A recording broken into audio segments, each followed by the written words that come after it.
Hello and welcome again to Conscious TV. My name is Iain McNay and today our guest in the studio is Bruce Lipton. Hi Bruce. Hi, Iain, thank you so much for this opportunity. So Bruce has written a book which came out 5 years ago, Biology of Belief, which has sold really, really well. And he has a new book out fairly recently, which I had the talking book of, Spontaneous Evolution. And we're going to talk to Bruce a little bit about his history and how he got to be a biologist and how he had certain realizations about how the body works and how, in fact, life works. And also we're going to talk about the contents of both books.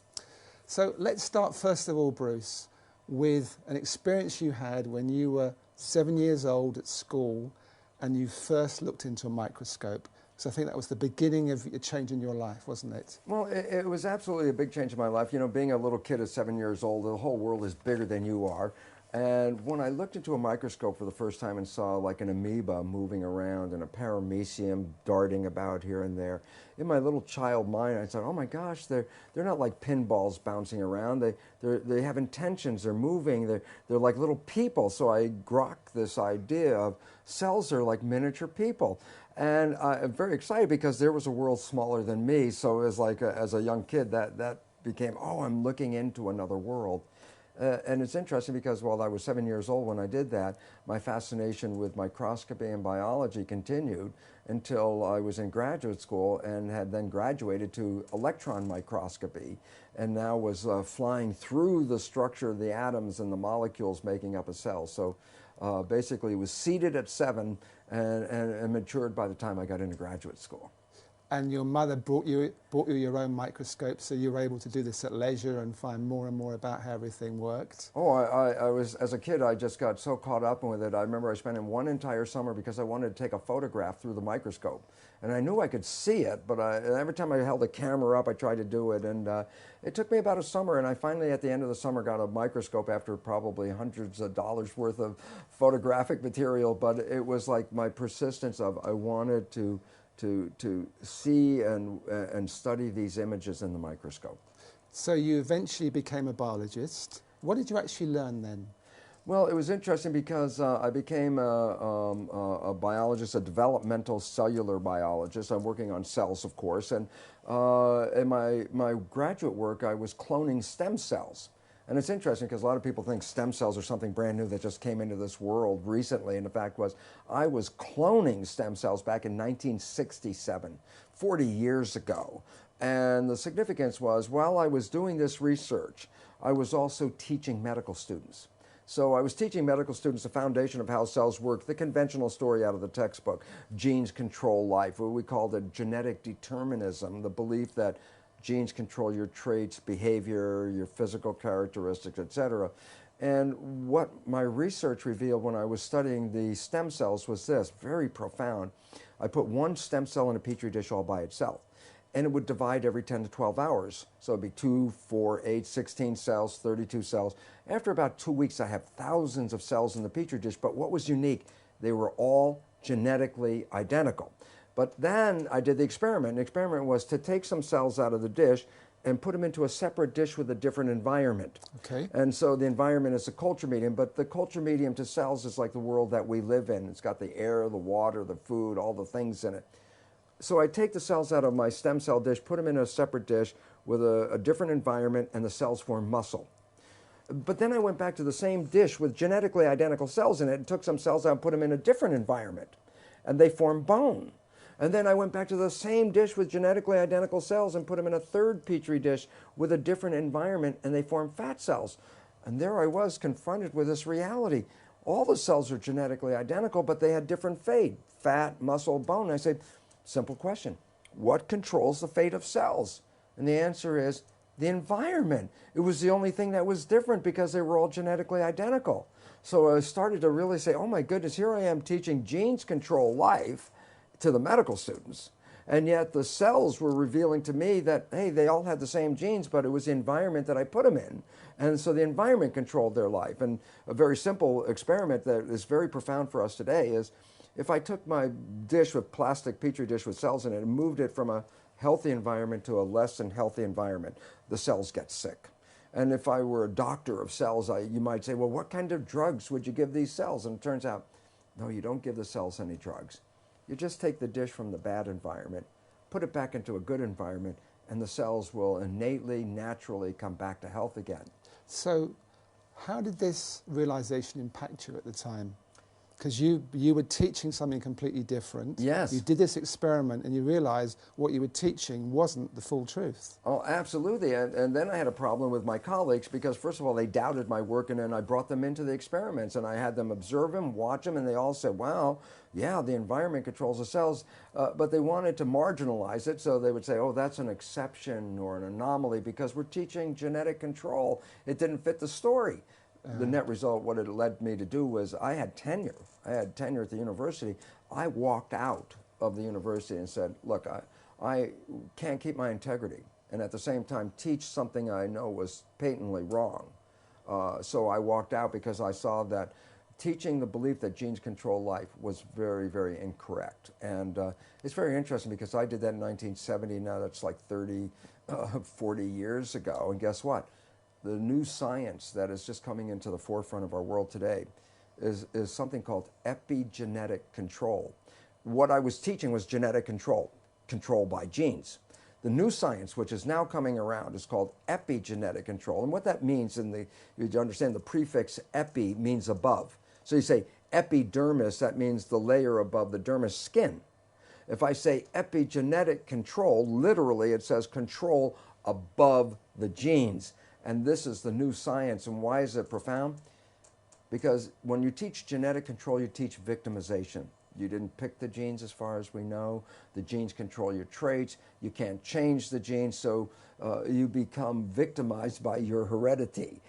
And the new science, epigenetic control, reveals how your response to the environment, as you change your response to the environment, you change the fate of your cells, just like in the Petri dish.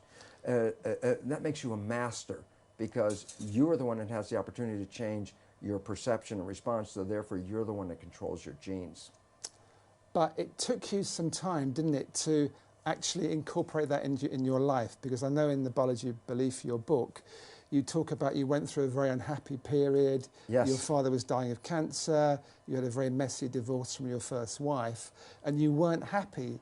And you thought at that point that actually your genes did influence, and you had unhappy genes, and it took you some time to actually realize that in your life you could change things. Yeah, it was very interesting because, again, I was still coming from the programs of my own deep beliefs, which I got from childhood on, about genetic control. And yet, it was funny because I was at that point also going out and beginning to talk to people about this new science, about if you understand what I'm talking about, you can create this fabulous life. And it was fun because in the beginning I would try to get people together and I'd tell them, you can create this fabulous life. And they'd sit at me and look and go, you know, Lipton, for a guy who says you can create a life with this stuff, your life doesn't look that good. And essentially I almost said, unfortunately I didn't say the words, but I essentially said, well, do as I say, not as I do. And that was the opening point that said, oh my God, I can't just talk about the academics of the new science. To make it work, you actually have to apply the principles of the new science. And that was a change point in my life where I said, well, I'm not going to lecture on this unless I verify to myself that by influencing my personal beliefs and attitudes and things that I can change my biology. And it was wonderful because it only took just a short time to realize how I manifest profound changes in my life by taking in the understanding that how I see the world, my perceptions, control not just my internal biology and my genetics and behavior, but it controls how I create in the world around me. So I went from a world of almost self-destruction into this world of more mastery. And the most exciting thing is I found since that time that I absolutely live in heaven because I've created a life. Let's look at practically how you did that, just so people pick up a few clues. Okay. Well, the first thing is this. The work showed that your mind's perception of the world changes your biology, the chemistry of your body, which changes your cells. And I said, okay, so if you control how your mind operates, then you can control your chemistry. But then here's where the problem comes from. There's two parts to the mind. The conscious mind, which has your personal identity, your spirit, your source attached with it, is a creative mind. The conscious mind can see into the future, can review the past, solve problems. The subconscious mind, the other mind, is more of a habit mind. That's when you learn how to do something, and once you learn how to do it, you don't have to think about it, it's automatic. Well, most of us walk around in the world thinking that we're running our lives with our creative mind. And I'd say, Emmett, what do you want out of your life? And you would say, oh, I want to be healthy, I want to have great relationships. And then you try to say, I'm running my life with these beliefs. But science has now revealed that we only run our lives with our conscious mind at most about 5% of the time. So we're running on these subconscious programs. 95% of the time. Okay. And then the issue is, well, where'd you get the fundamental programs that you operate from? And here's the thing I learned is that it's in the first 6 years of our lives that the brain is in a functional state, an EEG state, the electrical activity, that is not even in consciousness. A child doesn't even reach conscious brain function until about 6. So the first 6 years of your life, your brain function is lower frequency. It's called theta, which is like a hypnagogic trance, a hypnosis. So the first 6 years of your life, you're like a television camera, recording everything around you, everything you observe, just going in from your observations into your programming. So we acquire beliefs and attitudes and behaviors, not from ourselves, but from our parents and our family and our community. These become the fundamental beliefs. A very interesting point. The Jesuits were very proud. They would say, give me a child until it's 6 or 7 and it will belong to the church for the rest of its life. What they were saying was what they knew, which science is now finding out. The first 6 years are programming. Yes. And whatever program you get, that will be the rest of your life. So that's why they said, just give me the first 6 years. And it turns out they were precise. The first 6 years is download a program, and that's when you get your behaviors from those around you. So you were able, by realizing this, to then look at how you were living your life on a practical level and say, I am not going to be governed by these pre-programs. I am going to live my life in a more conscious way. Am I oversimplifying this? Well, yeah, that's a fundamental statement of how it works, but it's not as easy as, oh, okay, I've just changed my thinking about it. It's like, well, because as the thinking is not that much in our control. The brain is operating, as I said, 95% from the subconscious. But how did you actually then get results in a relatively short space of time? Well, the first thing, how does the subconscious learn? And that's a very critical thing. The conscious mind can learn from reading a book. So the subconscious mind can read a self-help book, and you go, wow, that sounds really great. And then you find you read the book, but your life is still the same. And it turns out, why? And the answer is because the subconscious mind is more of a habit mind, things that you repeat over and over again. Yes. So the reality is, if you can stay conscious, be present, and when those negative thoughts come in our head, and psychologists tell us 70% of the time, the thoughts that are going through our head are negative and redundant, so the same negative thoughts are going through. If you could stop those thoughts, if you could hear them as they come through, like, oh, that's not going to work, or this will never happen, those kind of thoughts. If you can hear them and stop them consciously, say, no, change the belief right there, just give the more positive thing. As you repeat this more frequently and you keep repeating it, the subconscious mind begins to learn. So as a habit, if you stay conscious, and you have to work at it, and here's why people say, well, how come only 5% from conscious mind, 95% from subconscious? Because the conscious mind can think into the future and think into the past and solve problems. Then think about it yourself. Most of the time, you're thinking about something. Well, if you're thinking, you're using the conscious mind. Well, if you're using the conscious mind for thinking, then who's running the show? And the answer is, when you're not paying attention and you're thinking about what I'm going to do tomorrow, your subconscious is running the show. So you used the words, be present. Be present. Which be mindful. We hear a lot. So be mindful, which really means be aware of what's going on. So you get an automatic reaction, you're aware of that, and you say, I don't want to go there, that's an old pattern, and you look at a new way to be in that situation. Exactly. And you have to repeat it over and over again, because if you think, well, I got mad at myself yesterday because I repeated that same stupid thing, and I got mad again today because I repeated the same stupid thing, and then people give up because they get frustrated. And it's like, no, it's a habit.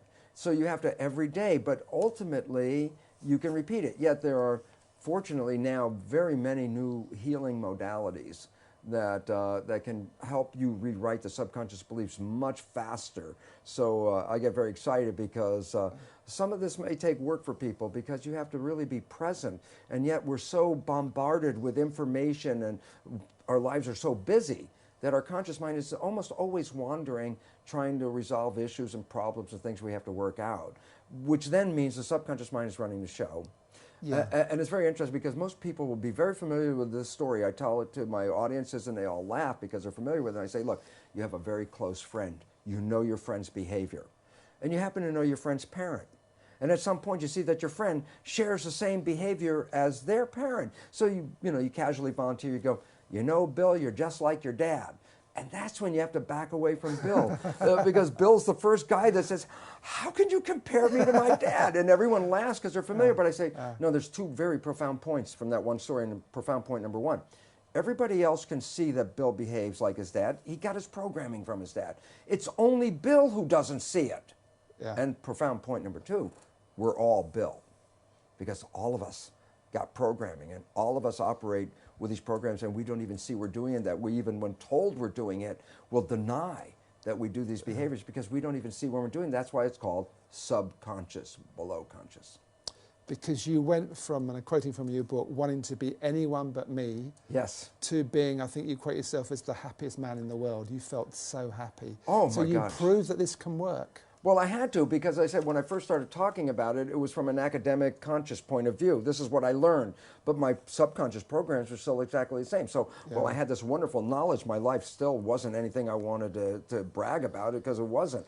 And as you know, that old game, well, who would you like to be? And I could think of anybody I'd rather be than me. And yet, when I started to apply the new science and rewrite the subconscious so it supported me rather than the programs of limitation or disempowerment that we get from our parents and our community as children, which almost all of us get. When I put in the new programs, all of a sudden I started to find, my goodness, my life completely turned around. All wonderful things started happening in my life. I was healthier. I haven't been to a doctor in 20 years. I don't need that. I don't take any of their drugs. Why? Because most of the illness is just from the stress of not living in harmony. And when you learn to get rid of the limiting programs that we got as children and put in programs that support you, guess what? Then all of a sudden the place turns into heaven. And it's interesting, people, I tell people, well, you create your own life, and then they look around and go, oh, I don't want responsibility for this, but I say, well, you didn't know you were creating with these unconscious beliefs. And yet then I tell people, especially people that have fallen in love, and people have fallen head over heels in love. I say, go back to that time when you first fell in love. Let me ask you a question. Were you healthy? And oh yeah, I was healthy as anything. I said, did you have energy? I said, oh, I had so much energy, made love for days in a row without even eating. And I go, yeah. And I go, and how was life for you? It was so exciting. I couldn't wait for the next day. So I said, in this little period that that I refer to as a honeymoon, I say, wasn't life like heaven on earth? And they go, well, yeah. And I go, that was not an accident. That was an actual creation. And you say, but what was different that made life so heaven on earth during love? And the answer is because you become very self-conscious of yourself. You don't rely on the habits. The day before you meet this person, you're going to go on a date. I say, especially to women, I say, how long did it take you to get dressed? And they say, well, it was 15 minutes and I was out of the house. And then I say, now, tonight, you're going to go on a date with this person who has just rocked your world. And I say, how long does it take you to get dressed? It's like, my God, it may take an hour or two. And I say, yesterday, 15 minutes, today, an hour or two. What's the difference? Yesterday, I got dressed by habit because I get dressed every day. Yeah. But tonight, I am looking in the mirror, meaning I am self-conscious. I am making sure that I represent myself to be the best individual I can be. And when both parties are not relying on the habit, and both of them are saying, I'm creating the best I can be, they're living in the moment of the now, they're being very mindful, they're being very present, and guess what? Heaven on earth is created. But unfortunately, life gets busy. It's hard to stay present. And they're meeting as well. They're truly meeting. Oh, yeah, yeah. Which is also very rare, unfortunately. Well, and why is that important? Because it did demonstrate that you did create this period, and it's available to you all the time if you knew how not to get stuck in the old habits. But one of the things that I really found fascinating in your book is the fact we all have approximately 50 trillion cells in our body, and these cells are all self-sufficient. They have their own memory, they have their own immune system, and in fact you also go on to say that for 2.75 billion years there was only one-celled organisms alive on the planet. Yeah, and the nature is, as the single cell evolved to be the most intelligent it could be, it ran into a physical limitation because intelligence is physically tied up with the membrane or skin of the cell. You can only have so much membrane. So evolution apparently stopped. It was like 2.5 billion years, just a single-cell organism. Then it said, well, how can you have more evolution? The answer is cells decided to come together in community, because when cells come into community, they share awareness. So there's more awareness with 10 cells than there is with one cell. And there's more awareness with 1 million or 1 billion or 1 trillion. So when you look at a human being, while we see ourselves as single entities, the truth is we are made out of 50 trillion amoeba-like cells. And so our body is this giant community. And what makes it very exciting, as you mentioned, is, well, in my own work with cloning cells, I can take a cell out of your body and it could live outside of you. Why? It has its own intelligence. It has essentially every function in your body is present in a cell. So my 7-year-old vision manifests to be true when I got older, to realize cells are miniature people.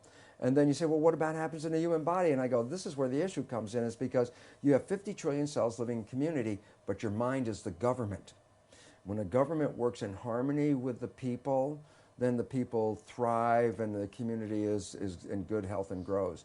But when a government is not really supportive or not working in harmony with a community, then the government can cause the nature of that community to fall apart, or even lead to the end of the community. Well, that's what we're finding out. Our mind is the government. And when we entertain harmony and the right living in balance with nature and with each other, then we provide our 50 trillion cells with very life-supporting information and chemistry. So harmony means giving the body good food? Yes. Not being stressed out? Absolutely. Living in a happy environment? Yes. Basically it says, as I said, when I had my petri dish of cells, if I put it from a healthy environment to a bad environment, the cells got sick. But you didn't have to give them drugs. But all you did is take the dish from the bad environment and put it in a good environment. And the joke, which I like to tell people, is, well, this happens in a plastic petri dish, but guess what? We are skin-covered petri dishes. Underneath our skin is 50 trillion cells living in a dish, and the culture medium is the blood. And so when I change the culture medium in a plastic dish, I change the fate of the cells. And I say, well, then what controls the culture medium? My blood, the chemistry. And the answer is, my thoughts influence my brain, and the brain releases chemistry that matches my thoughts. So when I'm in stress or I'm afraid of the world, I release different chemistry into the blood than if I open up my eyes and I find myself in love. I release completely different chemistry. And it's like, well, all I have to ask an individual is, how do you feel when you're in total love, or how do you feel when you're in fear? And the answer is, well, I feel totally different. And guess what? All the cells are bathed in that chemistry. And so the feeling of love produces totally different chemistry in the blood, chemistry that supports growth and healing of the body and supports the immune system. And in contrast, when we perceive reasons to be afraid and we release stress hormones into our body, we actually shut off the growth mechanisms and the immune system to save the energy. Why? Because if you believe you're going to have to run from that lion, you want all the energy available to run from a lion. So when a person is in stress, they allocate their energy reserves for fight or flight, but take it at the expense of the health of the system, the immune part of the system. And so the more stress you're under, the more bad chemistry, in a sense, of not supporting you that you experience. And it was a very important point. In our evolution, stress or fear was not the mainstay of life. The mainstay of life was to be happy and live in the harmony of the environment. Every now and then a saber-toothed tiger would come. Okay, now it's time to be stressed out. Now it's time to run. But the point is, once you escape from the saber-toothed tiger, in the old days, then it's like, oh, back to health and harmony. And I say, well, what about today's world? Today's world is 24/7 run from the tiger. And this is not biologically sustainable, because the chemistry of protection contrasts with the chemistry of growth. Yeah, it's interesting how the body, you point this out in Spontaneous Evolution, your second book, that how the body also is a snapshot of how we are as a human race. Oh, absolutely, because what we would see from a new understanding of evolution, which is a great extension beyond the Darwinian belief, which is quite limiting, okay, and quite troublesome, in fact. Because just think about what the principal Darwinian belief is. that evolution is based on a struggle for survival with a competition for fitness. So that says, oh my God, then our world is, we're all out there in a dog-eat-dog rat race trying to survive, because if you stop running, the person behind you is going to run over you. So if that's your way of life, then every day, by definition, you are living in a stress hormone body because of all the fears that we have. And yet evolution says, no, evolution is based on community and cooperation. A body has 50 trillion citizens. They live in harmony with each other. And it turns out that every human being, we're beginning to find out, is like a cell in a larger community called humanity. So in biological terms, the organism that's evolving on the planet is not the human being. We already did that. The organism that's evolving is the superorganism called human civilization. And right now, humans are fighting each other and killing each other. And if I say, well, what would that look like inside the body if the cells fight each other and kill each other? And I say, oh, well, that's called autoimmune disease, self-destruction. And autoimmune disease can kill you from the inside. And that's on the increase, isn't it? Oh, absolutely, because our biological lives are complements to the environment. Yeah. The more stress and more violence on the outside, the more that's taken inside in biology and converted to disruption and disharmony of your own cellular internal community. So what can we then do as a human race? Maybe it's an obvious question, but here we are. We represent, in a way, the 50 trillion cells that are in our own bodies on a bigger scale. And here we are, we see the intelligent ones, the ones that are really looking and seeing what happens inside their own body. They're seeing what happens on the outside. But as you mentioned again, in spontaneous evolution, there's also the consensus reality. Yes. And even though individual people can see what's happening, what can they actually do when there's this whole other, I suppose, stronger force playing its part? Well, you're right. I mean, it's a stronger force because everybody's mind is like a tuning fork, because actually you can read brain activity from outside your head with a new thing called magnetoencephalograph. Most people are familiar with electroencephalograph, put wires on your head and read your brain function. Okay, yeah. The new one, magnetoencephalograph, they put a probe out here, and they can read your brain function from outside. Well, it's a very important point. He says, well, if you're reading my brain function from outside, then what am I doing? I must be broadcasting my brain function. So all of us are like tuning forks. But if we're all out of tune, then there's a tendency for even a tuning fork that tries to stay in tune will be pushed out of tune by something we call entrainment. And the issue is, how can you survive in this world? And the answer is you must essentially detach yourself from this field around you, not be taken in by the stories, not buy into the fear, not to buy into the threats on our existence, and start to recognize, look, we are creating these lives. If you buy other people's creation, then you manifest what they're creating.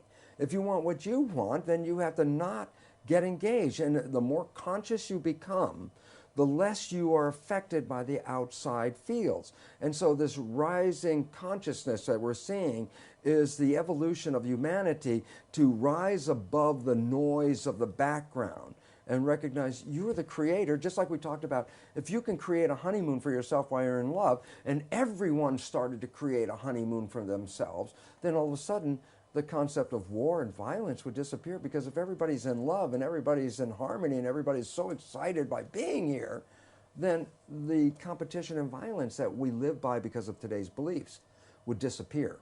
And the reality is we are moving in that direction right now. Day by day, more people are taking back the power of saying, I'm not buying your belief. You have to be consciously stand apart, don't you? And Yes. say, I'm not going to be part of this. Right. And it's interesting because a lot of people say, well, I'm going to go in there and fight that system. And I go, you know, that's not really good either, because if you're fighting the system, then you're contributing energy, whether it's pro or con, to that system. The way to fight the system is not to be part of the system. And it's fun because I talked to some British people I know, and I forgot what they were called, but there were people who are somewhat living all through England, but nobody knows where they are or who they are. They're sort of out there, and they're having this life independent of the government even knowing who they are. And it's like some level, we all have to start doing that. But when we do that, then we'll find there's more of us than the other ones. And then all of us who are on the outside of the system actually become the new system. So there becomes this critical point where things start to shift, you feel? Yeah, and I think we're really approaching that with 2012, and I think that is a very auspicious beginning, because it's not a mystical thing. It's really a change in the energy fields of the earth because the Earth is changing its position in relationship to the Milky Way. So basically, the energy that comes from all the stars and the sun especially influence who we are. When we change our positions in the relationship to the field, we change our response because we evolved in the field of energy, and when the field of energy changes, so do we. Something else you talk about in the book, which I found quite fascinating, was the placebo effect and the nocebo effect. Yeah, yeah. It's funny because a lot of people understand what the placebo effect is. And what is this? Well, it's interesting because medical science has revealed that from 1/3 to 2/3, which is significant, of all healing, whether it's drug-related or surgery or whatever healing process, the healing didn't come about from the process. The healing came about because the person believed the process was going to heal them. So if I give you this brand new drug and it's purple colored because that makes it really special, you know. And it's funny because there is a drug, a purple drug, and they said, it's purple. And everybody's like, oh, wow, that's got to be special. But people believe that the drug holds this effect. And you give a person this drug, and all of a sudden they heal themselves and they say, yeah, the drug did it. And then you tell them later, but it was just a sugar pill. That healing didn't come from the drug. It came from the belief in the drug. So the belief in healing is what heals you. It comes back to the mind again, doesn't it? Yeah, it's again the power of belief. In this case, it's a very positive belief that this procedure, drug, or whatever is going to heal me. But what people haven't talked about, because everyone knows about the placebo effect, is that the placebo effect is based on a positive thinking. What is the consequence of negative thinking? Well, science has a term for it, but it hasn't really come out in the public. It's called the nocebo effect. And the nocebo effect has been revealed by science that a negative thought can not only make you ill, but a negative thought could also kill you. You can be scared to death in a real sense, okay? And why is that important? Because it turns out it's not just the positive thought of a placebo that's influential. The negative thought works the same way with the same power, but in the opposite direction. So basically, it's not placebo, nocebo. It comes down simply this. It's the power of thought. And a positive thought will move you in a healing direction, and a negative thought will move you into an illness direction.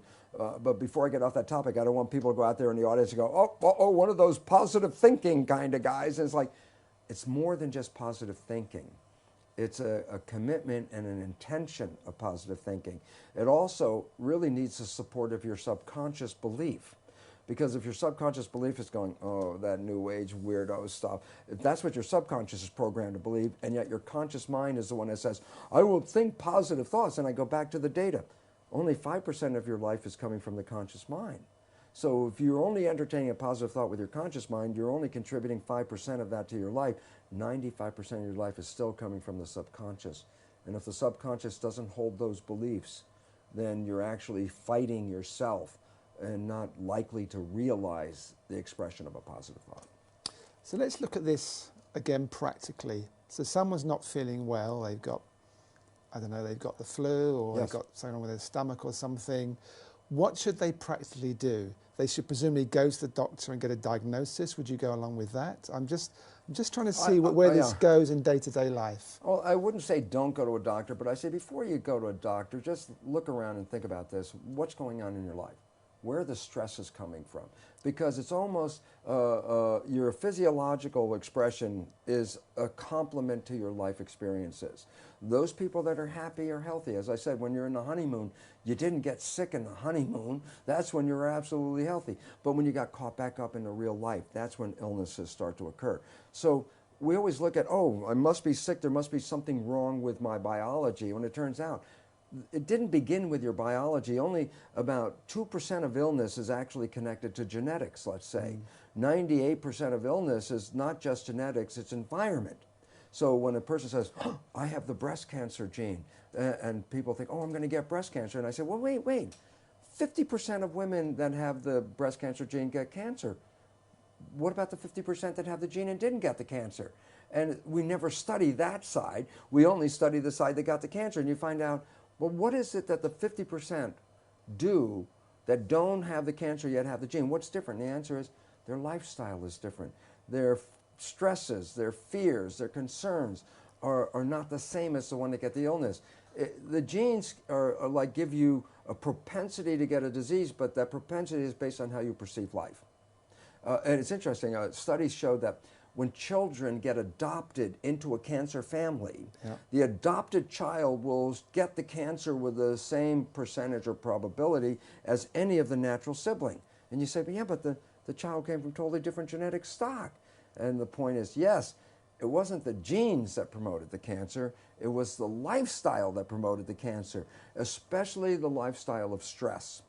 And then I say, well, if stress is causing lifestyle, and I look around at the world and I go, my God, no wonder everybody's sick. Every day is filled with more stress than the day before. And if you buy into the stress, you take that disharmonious vibration, essentially, bring it in your life, and you end up with disharmony inside your body. Your life is a reflection of what you see.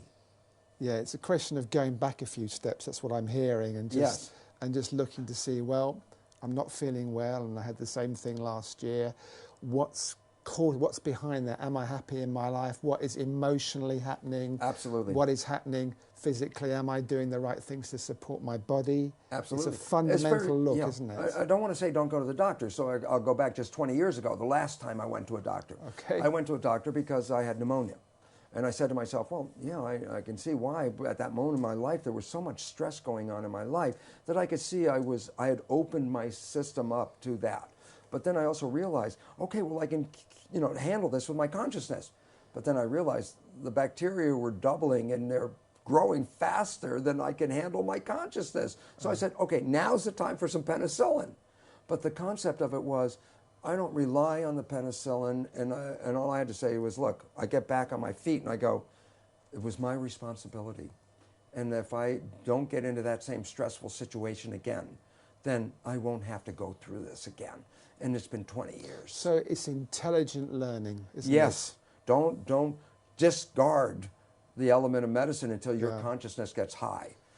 And the fact is, when people have lower consciousness, because they're not strong enough in their consciousness to really manifest everything they want, they really need to take care of themselves more. Eat better nutrition, do more exercises, do these things to add to your health. But the surprising thing is, if you get more and more and more conscious, there's a point where you get so conscious, then you become like the person we refer to as Jesus, who does all these miracles. And what did Jesus say about the miracles? He said, you could do these better than I can do them, but you don't believe. And that is the absolute truth.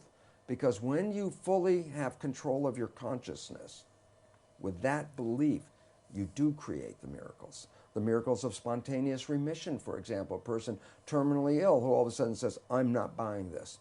I'm going to change my vision of life. And the moment they change their perception, they have what's called a spontaneous remission. Again, that would be called a miracle, but what was it? Taking full control of consciousness and manifesting a life of being fully conscious and present, and seeing what brings harmony into your life, and avoiding or eliminating as best you can any of the disharmony that exists on the outside, because disharmony will make disharmony inside.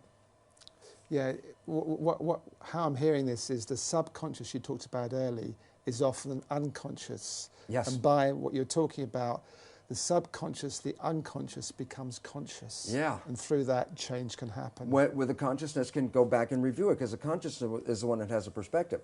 And you become your subconscious. So it's very interesting, because what I talk about is, look, people healed themselves innately for 1 million years before there were medical schools, okay? Because we are innately able to heal ourselves. You cut yourself, you don't really need a doctor to heal the cut. The cut heals by itself, and all the illnesses can. But then I say, but your subconscious, which was programmed the first 6 years, go back to the 6 years. And I would say, in a conventional family, that when a child got sick in the family, or any member of the family got sick, the conventional phrase they heard was, oh, we have to take Billy to the doctor. Mom has to go to the doctor. What did we learn? That's a program that says, if I am sick, it didn't say heal yourself. That wasn't the lesson. The lesson was, when I am sick, I have to go see this doctor. And here's the joke, which I like about it, because you ask a lot of people that get sick and go to the doctor and ask them, they say, you know, it was really funny. I got well on the way to the doctor, or I got well waiting in the doctor's office. And I go, you know, that's funny, but it's not a joke for this reason. You were always able to heal yourself until you got a program. What was the program? Go to the doctor. So basically, and which I love about it, because nobody said what the doctor had to do. You just had to go to the doctor. So the point was, these people are sick, But they got a program that says, well, I'm sick, but I can't heal myself. Why? Because I didn't go to the doctor. So they make a commitment, they go to the doctor, and on the way to going to the doctor, in the doctor's presence, they completed the commitment because it never said the doctor had to do anything, just had to go. And at that moment, all of a sudden, the innate ability to heal themselves start working. And then they find themselves in the doctor's waiting room feeling, God, I feel a lot better than I did when I got here. And the answer was, because you made a program of limitation, then you succeeded by following the program. I'm showing up. And that's all you had to do, because all you had to do is go see the doctor. You talk about, again in your first book, about how cells automatically move away from toxicity and towards nutrition. Yes. And it seems that as human beings, that's something that we're trying to do, but we get it wrong a lot of the time. We're trying to move away from unhappiness, or what we think makes us unhappy, and towards what we think makes us happy, but we get it muddled up, don't we? Well, yeah, but you see, the key word you said is what we think makes us happy. That's right. So, I mean, I was caught in that in the old days, too. Before I became aware, I thought at one point, wow, I'm going to buy that little, that car. I bought a car that looked like a Ferrari called the Pantera back in the 70s. And I thought, okay, I'm going to be happy. I got this great car. So I got the car, and about like 3 days later, it's like, now I got this car. I'm not any happier. And as a matter of fact, I got now 3 speeding tickets because every day I took the car out. Of course, I couldn't go 30 miles an hour with it. So every day, it was like the car became a burden to me. And it was all of a sudden, so, well, that whole program that Ferrari is going to make you happy, that was a misprogram. It wasn't the car that makes you happy. And I started to find out it wasn't the material things that make you happy. What makes you happy? Love makes you happy. Good food will make you happy. Harmony in your environment makes you happy. These things are, harmony in your environment, where's the price tag on that one, Basically, having a relationship with somebody that supports you and fulfills you, where's the price tag? We always bought that, money gives you happiness. So we had all those billions of people out there every day running in the streets. How much money can I make? Because if I get enough money, I'm going to be happy. And then you find out even people with the most money are not happy. And programming was wrong. If we were programmed to seek out companionship and community and love, that's where you make us happy. Change the whole game. But it's almost as if we have to go through a process of finding certain things don't work to find out what does work for us. Well, that's true, but then the question is this: how many people go through the process, find it doesn't work, and then repeat the process and it doesn't work again? It's like, oh yeah, I've been married 4 times, somebody was saying. It's like, God, they repeated the same error already 3 times with the ideas. Do you think by the 4th time maybe you could learn that whatever pattern you played 3 times in a row will probably play itself again until you change, not your partner? You keep bringing in the same partner with different colored hair and a different name, but you brought that person in and you play the same game over again. The question is, can you learn? The answer is you can, but do many people learn? And the answer is no, because they keep thinking that it's just my fate. That's just the way life is. But their subconscious still remains unconscious. That's the problem. The key, Until you change the subconscious program, the subconscious is a habitual mind. It's a habit. Yeah. Until you change the habit, you will replay the habit. That's why it's called a habit. So you keep replaying the same program. It's not, you keep, it's like the definition of insanity is the idea of keep doing the same thing and expect something different to happen. The fact is, no, that's insane. Why? You keep doing the same thing, you're going to get the same thing. And if the habit mind is giving us a story, then the answer says, well, how do I change it? And the answer is change the subconscious mind, because that's where the habits are that we got from other people. Again, this is most important. The fundamental habits in the subconscious mind came from other people, and that's why they rarely match what you want in your conscious mind, which is you, and you create those programs. And yet the fundamental programs of subconscious were downloaded during that first 6 years of our development. At the beginning of the book, you have a dedication, which I really like, which I wrote out. And you dedicate it to Gaia, the mother of us all. May she forgive us our trespass. And I think there's a lot of wisdom in that quote. Well, when I finally started to realize a very simple truth, and it was like an old spiritual word, but I now understand the biological connotation of it, that we were made in the image of the environment. And so we are complements to the environment. And yet what we have done is, without being aware that our biology is dependent on the environment, that we have systematically undermined, destroyed Mother Nature and Gaia. And in the process, now we're finding we are threatened with our own extinction. And the fact is, well, we didn't know what we were doing. But the question is, will Gaia allow us to come back? And the answer is absolutely. Because just as much as a person can come back from the edge of death with something called the spontaneous remission, even though science has already recognized we are facing our extinction, so we could say that we're a terminal patient, humanity is a terminal patient, the concept of changing our belief system will allow the garden to come right back to fullness again. So we are in a learning stage to remove ourselves from the beliefs of our current civilization, which undermine not just the humans, but the environment that we're in. And the problem is, we were created as a complement to a certain environment. Since we destroying or are destroying that environment, then we are no longer complements to an environment. Then we don't fit by definition. And that is why scientists recognize we are facing our extinction. So I like to apologize to nature, saying, geez, I'm really sorry, we didn't get it, but we're learning. And more people, especially the younger people, very importantly, are recognizing you cannot destroy this environment and survive. And that we must pull together and honor Gaia, the mother of us all. Because by returning our love back to Gaia, Gaia will give us back the love and the life that we can have on this planet. Absolutely.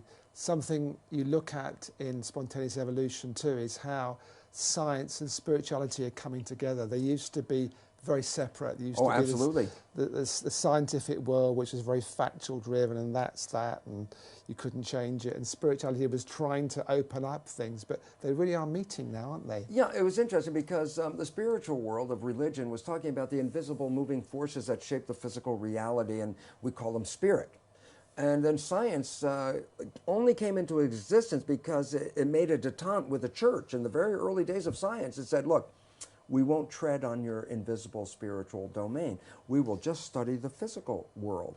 And when Newton was able to predict the movements of the planet by just looking at the physical features, then scientists got the ideas, well, if you can understand how the universe operates by just studying the material world, we don't need that invisible stuff.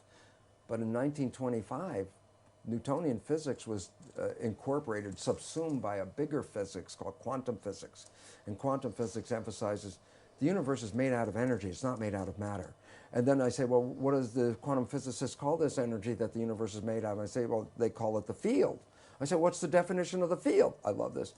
Invisible moving forces that influence the physical world. I go, my goodness, that's the same definition as spiritual that's used for spirit. I go, yes, quantum physics emphasizing the invisible field as primary to the physical world is essentially reiterating the statement of the spiritual people who talked about the invisible forces shaping our physical existence. And so, by definition, science, the new science of quantum physics, is bringing us back into alignment with the spiritual reality. Hopefully, the dogmatic beliefs of the church, which had talked about these wonderful terms but didn't allow us to live there, and science, which is still stuck in its material plane, will both divest themselves of their dogma and allow us to come together and recognize that we're all part of that invisible field, that we don't even live in our own bodies, if you understand the nature of how the cell works, that we are part of the field being downloaded into our body, that we're all, by definition, the field, or we're all spiritual, same definition.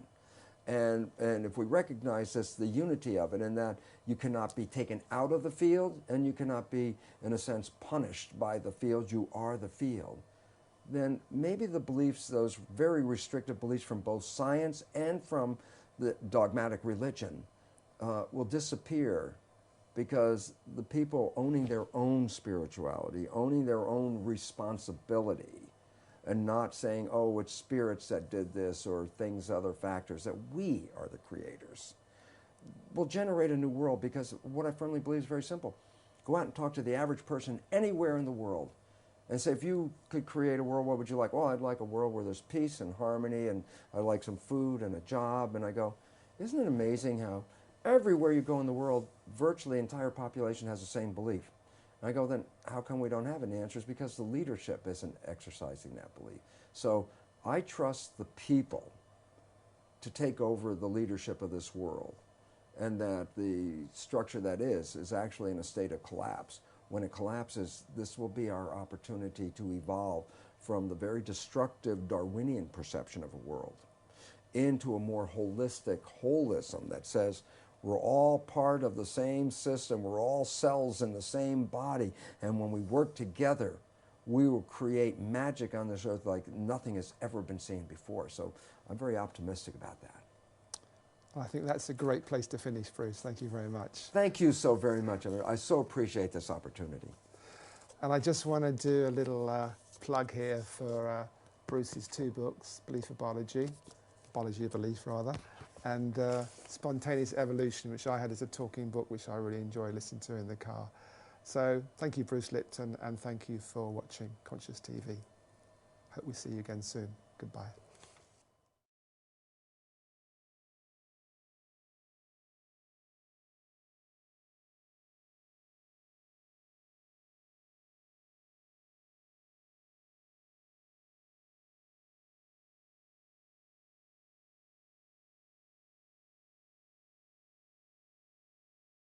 Well, it was interesting because I became a biologist, a developmental cellular biologist. I'm working on cells, of course, and in my graduate work, I was cloning stem cells. And it's interesting because a lot of people think stem cells are something brand new that just came into this world recently, and the fact was I was cloning stem cells back in 1967, 40 years ago. And the significance was, while I was doing this research, I was also teaching medical students. So I was teaching medical students the foundation of how cells work, the conventional story out of the textbook, genes control life, what we called it genetic determinism, the belief that genes control your traits, behavior, your physical characteristics, etc. And what my research revealed when I was studying the stem cells was this, very profound. I put one stem cell in a petri dish all by itself, and it would divide every 10 to 12 hours. So it'd be 2, 4, 8, 16 cells, 32 cells. After about 2 weeks, I have thousands of cells in the petri dish, but what was unique? They were all genetically identical. But then I did the experiment. The experiment was to take some cells out of the dish and put them into a separate dish with a different environment. Okay. And so the environment is a culture medium, but the culture medium to cells is like the world that we live in. It's got the air, the water, the food, all the things in it. So I take the cells out of my stem cell dish, put them in a separate dish with a different environment, and the cells form muscle. But then I went back to the same dish with genetically identical cells in it and took some cells out and put them in a different environment, and they form bone. And then I went back to the same dish with genetically identical cells and put them in a third petri dish with a different environment, and they form fat cells. And there I was confronted with this reality. All the cells are genetically identical, but they had different fate, fat, muscle, bone. And I said, simple question, what controls the fate of cells? And the answer is the environment. It was the only thing that was different because they were all genetically identical. So I started to really say, oh my goodness, here I am teaching genes control life to the medical students. And yet the cells were revealing to me that, hey, they all had the same genes, but it was the environment that I put them in. And so the environment controlled their life. And a very simple experiment that is very profound for us today is, if I took my dish with plastic petri dish with cells in it and moved it from a healthy environment to a less than healthy environment, the cells get sick. And if I were a doctor of cells, you might say, well, what kind of drugs would you give these cells? And it turns out, no, you don't give the cells any drugs. You just take the dish from the bad environment, put it back into a good environment.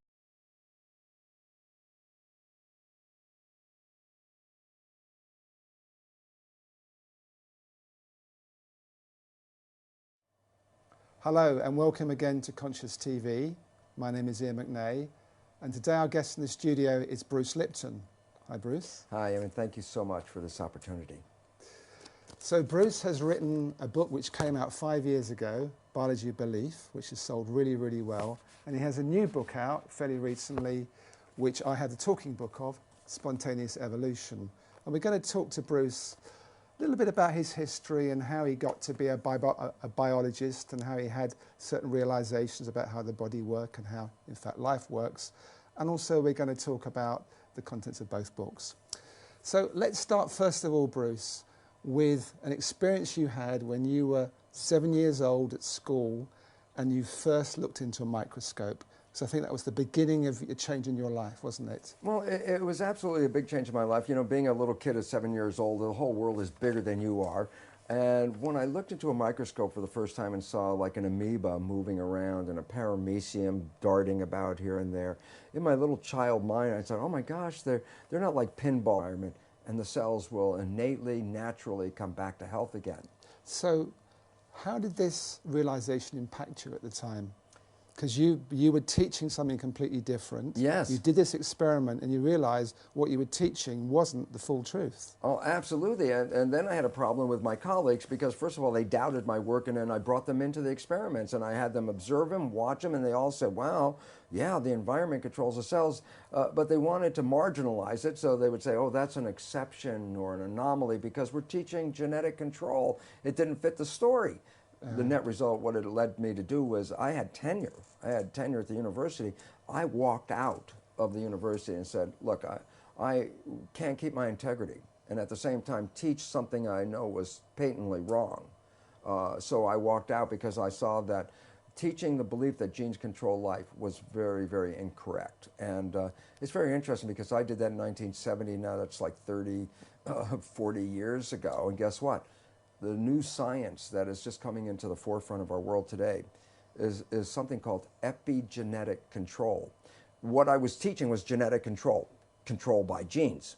The new science, which is now coming around, is called epigenetic control. And what that was bouncing around, they have intentions, they're moving, they're like little people. So I grok this idea of cells are like miniature people. And I'm very excited because there was a world smaller than me. So it was like, as a young kid, that became, oh, I'm looking into another world. And it's interesting because while I was 7 years old when I did that, my fascination with microscopy and biology continued until I was in graduate school and had then graduated to electron microscopy and now was flying through the structure of the atoms and the molecules making up a cell. So basically was seeded at 7 and matured by the time I got into graduate school. And your mother brought you your own microscope, so you were able to do this at leisure and find more and more about how everything worked? Oh, I was, as a kid, I just got so caught up with it. I remember I spent one entire summer because I wanted to take a photograph through the microscope. And I knew I could see it, but every time I held the camera up, I tried to do it. And it took me about a summer, and I finally, at the end of the summer, got a microscope after probably hundreds of dollars worth of photographic material. But it was like my persistence of I wanted to see and study these images in the microscope. So you eventually became a biologist. What did you actually learn then?